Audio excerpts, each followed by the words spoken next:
Hello, आज चाहिँ बुटोलको मौसम चाहिँ यस्तो देख्न सक्नुहुन्छ, पुरै अँध्यारो छ। अनि बजार जाने भनेको, अनि हामी चाहिँ ठ्याक्कै यो रानीगञ्जको महरघाट भन्ने ठाउँमा चाहिँ आइपुग्यो पुलनिर। यी पानी परिरहेको छ, अलिअलि देख्न सक्नुहुन्छ। मान्छेहरूको पनि आउजात भइरहेको छ पुलमा निकै यस्तो चाहिँ।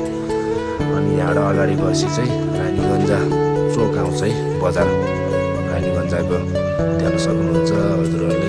पानी यसरी भइरहेको छ अलिअलि। अनि म ठ्याक्कै चाहिँ बजारनिर आइपुगेँ। अनि यो भाइकोमा चाहिँ यसो सामान लिने भनेको, पानीले झन् पानी परेर झन् यता यसरी बसेको छु। देख्न सक्नुहुन्छ हजुरहरूले, पानी परेर मान्छेहरूको पनि आउजात भइरहेको छ पानी पर्दा पनि।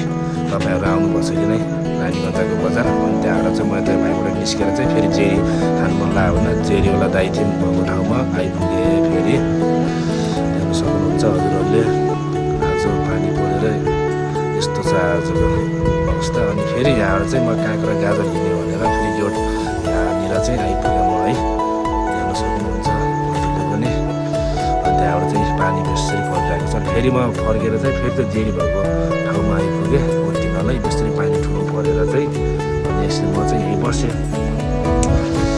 पानी चाहिँ बेसरी ठुलो परिरहेको क्या, अब पानी हावा पनि त्यस्तै लाग्यो, पानी त्यस्तै परेको। अनि त्यहाँबाट फेरि म यहाँ जेरी लिएर चाहिँ म यहाँ फेरि चौमिन भएको ठाउँमा आइपुगेँ है। चौमिन पनि फेरि लिएर जाऊँ भनेर चाहिँ यहाँ चौमिन भएको ठाउँमा आएँ उनीहरू गएको। अनि फेरि म यहाँ निस्किएँ बाहिर निस्केर चाहिँ देख्न सक्नुहुन्छ हाट बजार। अनि यो मेन बाटो है, देख्न सक्नुहुन्छ हजुरहरूले।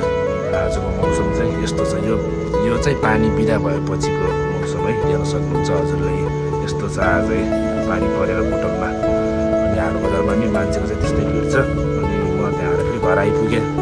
घर आइपुगेर चाहिँ यसो पसल अगाडिको चाहिँ दृश्यहरू देखाउँदैछ हजुरले। तलतिर पुरै कालो देखाइरहेछ। अनि चाहिँ यता साइडतिर फेरि उज्यालो देखाएको छ फेरि। अनि उहाँ डाँडामा चाहिँ देख्न सक्नुहुन्छ, त्यो चाहिँ नुवाकोटको डाँडो है, देख्न सक्नुहुन्छ हजुरहरू पनि। यता यस्तो उज्यालो, तलतिर अँध्यारो देखिरहेको छ, देख्न सक्नुहुन्छ हजुरहरूले पनि। यति भन्दै म यहाँ बिदा हुन्छु। हस् त, बाई बाई सबैजनालाई।